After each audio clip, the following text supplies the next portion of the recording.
তোমাদের ষষ্ঠ শ্রেণীর বাংলা পরীক্ষার যে নৈবেদিক প্রশ্নটি রয়েছে আমরা সেই নৈবেদিক 25টা প্রশ্নের উত্তর করতে চলেছে। আর তোমরা জানো যে তোমাদের 15টি থাকবে নৈবেদিক প্রশ্ন এবং এক কথায় প্রশ্ন থাকবে 10টি। এই হলো টোটাল 25টি প্রশ্নের সঠিক উত্তর করতে চলছে। তবে যারা বাংলা পরীক্ষা মানে ষষ্ঠ শ্রেণীর বাকি প্রশ্নের উত্তরগুলো চাচ্ছ তারা চলে যাও এই ভিডিও ডেসক্রিপশনে দেখো একটা লিঙ্ক দেওয়া রয়েছে যেখানে বাংলা পরীক্ষার সকল প্রশ্নপত্রের সঠিক উত্তর সেইখানে আপলোড করা অলরেডি হয়ে গেছে। তোমরা যদি চাও তাহলে অবশ্যই চলে যাও ডেসক্রিপশনের লিঙ্কে। ডেসক্রিপশনে গেলে একটা প্লেলিস্টের লিঙ্ক পাবা, সেই লিঙ্কের সাহায্যে তুমি চাইলেই তোমার বাকি সকল প্রশ্নের সঠিক উত্তর দেখে নিতে পারো। তো চলো আজকের প্রশ্নের বাকি উত্তরগুলো আমরা করি। তোমরা চাইলে এখন লিখে রাখতে পারো অথবা আমি ভিডিও শেষের দিকে তোমাদেরকে এই উত্তরগুলো দিয়ে দেবো, তোমরা চাইলে সেখান থেকেও স্ক্রিনশট দিয়ে নিতে পারো। তো ক নম্বর প্রশ্নে তোমাদের বলা হয়েছে সব অঞ্চলের মানুষের সহজে বোঝার জন্য ভাষার একটি রূপ নির্দিষ্ট হয়েছে, তাকে কি বলে? ক আঞ্চলিক ভাষা, 2 প্রমিত ভাষা, 3 কথ্য ভাষা এবং 4 সাধু ভাষা। সেক্ষেত্রে ক নম্বর প্রশ্নের উত্তর হবে খ অর্থাৎ প্রমিত ভাষা। তারপর 2 নম্বর প্রশ্ন হলো কোন লোকশিল্পটি একটি মৌলিক বৈশিষ্ট্যের পরিচায়ক? 1 শীতল পাটির নকশা, 2 নকশি কাঁথা, 3 মসলিন, 4 পোড়ামাটির কাগজ। সেক্ষেত্রে 2 নম্বর প্রশ্নের উত্তর হবে ক নম্বরটি অর্থাৎ শীতল পাটির নকশা। এর পরবর্তী 3 নম্বর প্রশ্নে দেখো কাজী নজরুল ইসলাম সম্পর্কে কিছু একটু লেখা রয়েছে, আগে এই লেখাটা পড়ে নিবা দেন আমরা প্রশ্ন উত্তর দিব। এখানে বলা হয়েছে কাজী নজরুল ইসলাম 11 জ্যৈষ্ঠ 1306 সালে অথবা 24 মে 1899 সালে ভারতবর্ষের পশ্চিমবঙ্গের বর্ধমান জেলার আসানসোল মহকুমার চুরুলিয়া গ্রামে জন্মগ্রহণ করেন। একটি তথ্য দেওয়া রয়েছে তার বিষয়ে বলা হয়েছে অনুচ্ছেদটি কোন ধরনের লেখার বৈশিষ্ট্যকে ধারণ করে, মানে এই যে লেখাটা দিয়েছে সেটা আসলে কি। দেখো এটা খুবই ইজি বিষয়। 1 নম্বর বলছে প্রায়োগিক, 2 নম্বর বলছে বিবরণমূলক, 3 নম্বর বলছে তথ্যমূলক, 4 নম্বর বলছে বিশ্লেষণমূলক। এখানে বোঝা যাচ্ছে কাজী নজরুল ইসলাম বিষয়ে কিছু ডিটেলস বা তথ্য দেওয়া রয়েছে। সেক্ষেত্রে এই 3 নম্বর প্রশ্নের সঠিক উত্তর হবে গ নম্বরটি অর্থাৎ তথ্যমূলক সঠিক উত্তর। ঠিক আছে, তারপর 4 নম্বর প্রশ্ন করার আগে এখানে একটা কবিতা রয়েছে, তোমাকে আগে কবিতাটি পড়তে হবে দেন 4 নম্বর প্রশ্নের উত্তর যেতে হবে।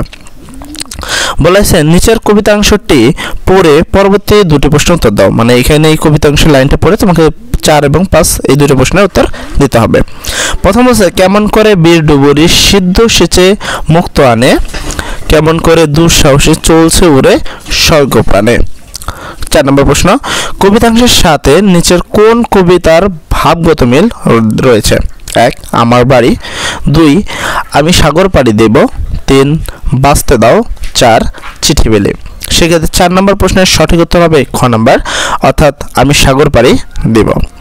5 নম্বর প্রশ্ন হলো ভাবগত মিলটি হলো, মেন কথা হলো এর মধ্যে এই 2টা কবিতা আমি সাগর পাড়ি দিব আর এই উপরের লাইনের মধ্যে ভাবগত কি মিল রয়েছে।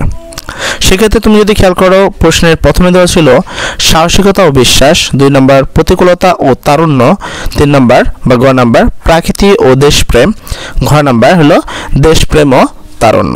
সেক্ষেত্রে 5 নম্বর প্রশ্নের সঠিক উত্তর হবে ক নম্বরটি অর্থাৎ সাহসিকতা ও বিশ্বাস। এর পরবর্তীতে তুমি 6 নম্বর প্রশ্ন যদি খেয়াল করি 6 নম্বর প্রশ্নে বলা হয়েছে কারো কথা সরাসরি বোঝাতে কোন জ্যোতিচিহ্নের ব্যবহার করা হয়? ক নম্বর অপশনে ছিল কোলন, খ নম্বর প্রশ্ন হলো ড্যাশ, গ নম্বর প্রশ্ন হলো সেমিকোলন, ঘ নম্বর প্রশ্ন হলো উদার চিহ্ন। সেক্ষেত্রে 6 নম্বর প্রশ্নের সঠিক উত্তর হবে ঘ নম্বরটি অর্থাৎ হলো উদার চিহ্ন। তারপরে 7 নম্বর প্রশ্ন 7 নম্বর বলছে কুমার শব্দের প্রতিশব্দ কোনটি? তো প্রতিশব্দ কোনটি? 1 ক পুত্র, খ পাথার, গ তপন, ঘ সলিল। তো এই 4টির মধ্যে কোনটি হবে সঠিক উত্তর? সেক্ষেত্রে 4 নম্বর প্রশ্নের সঠিক উত্তর 7 নম্বর প্রশ্নের সঠিক উত্তর হবে ক নম্বরটি অর্থাৎ পুত্র। আর পরবর্তীতে তুমি 8 নম্বর প্রশ্নটি যদি দেখো বলা হয়েছে ছেলেটি ধীরে ধীরে যায় আর ফিরে ফিরে তাকায়। এই বাক্যে ফিরে ফিরে কিসের উদাহরণ? ক যোজক, খ বিশেষণ, গ আবেগ, ঘ ক্রিয়া বিশেষণ। সেক্ষেত্রে 8 নম্বর প্রশ্নের সঠিক উত্তর হবে ঘ নম্বরটি অর্থাৎ ক্রিয়া বিশেষণ। তারপর 9 নম্বর প্রশ্ন কোনটি বিকৃতিবাচক বাক্যের উদাহরণ? ক আমার তো কোনো জামা নেই ভাই, খ তুমি তাহলে সত্যই সুখী মানুষ, গ আমরা খুব দুঃখী মানুষ, ঘ মিছে কথা বলো না।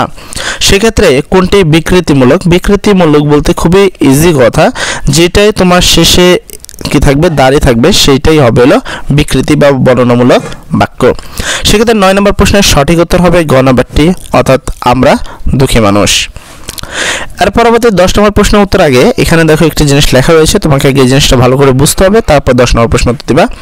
এখানে অবশ্য বিশ্ব পরিবেশ দিবস 2024 এই বছরের প্রতিপাদ্য কর্মভূমি পুনরুদ্ধার, রুখব মরুময়তা, অর্জন করতে হবে মোদের খরা সহনশীলতা। বলা হয়েছে উপরের লেখাটি চারপাশের কোন বিষয়ের সাথে মিল রয়েছে? 1 সাইনবোর্ড, 2 ব্যানার, 3 পোস্টার, 4 বিজ্ঞাপন। সেক্ষেত্রে 10 নম্বর প্রশ্নের সঠিক উত্তর হবে খ নাম্বারটি, অর্থাৎ ব্যানার। এটি একটি ব্যানারের মতো দেখা যাচ্ছে। তারপর 11 নম্বর প্রশ্নে যদি দেখো, 11 নম্বর প্রশ্নে বলা হয়েছে রোকেয়া সাখাওয়াত হোসেন রচনায় নারীর মুক্তি বলতে বোঝানো হয়েছে কি?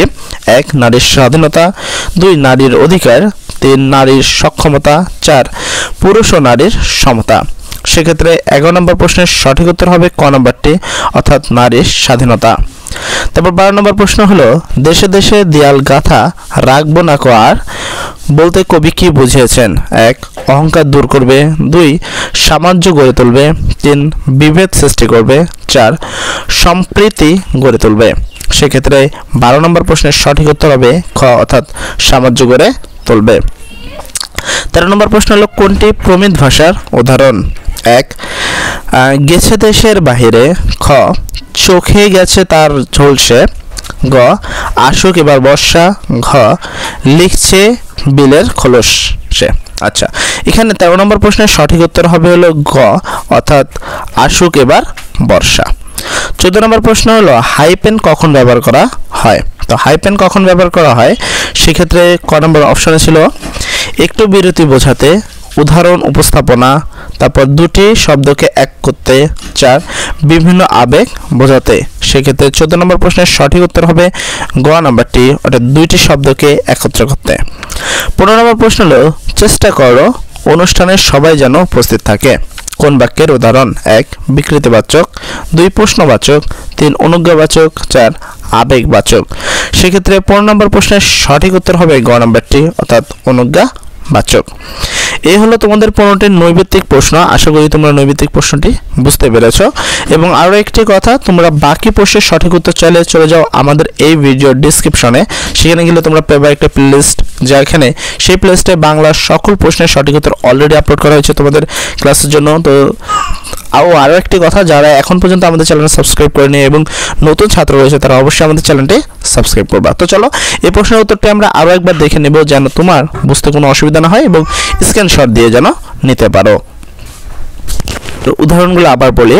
1 উত্তর ছিল খ প্রমিত ভাষা, 2 উত্তর ছিল ক শীতল পাঠের নকশা, 3 উত্তর ছিল গ তথ্যমূলক, 4 উত্তর ছিল খ আমি সাগর পাড়ি দিব, 5 উত্তর ছিল ক সাহসিকতা ও বিশ্বাস, 6 উত্তর ছিল ঘ উদার চিহ্ন, 7 উত্তর ছিল ক পুত্র, 8 উত্তর ছিল ঘ ক্রিয়া বিশেষণ, 9 উত্তর ছিল গ আমরা খুব দুঃখী মানুষ, 10 উত্তর ছিল খ ব্যানার, 11 উত্তর ছিল ক নারীর স্বাধীনতা, 12 উত্তর ছিল খ সাম্রাজ্য গড়ে তুলবে, 13 উত্তর ছিল গ আসুক এবার বর্ষা, 14 উত্তর ছিল গ দুটি শব্দকে এক করতে, 15 উত্তর ছিল গ অনুজ্ঞাবাচক। এই হলো তোমাদের 15টি সঠিক প্রশ্নের সঠিক উত্তর। আশা করি তোমরা বুঝতে পেরেছো।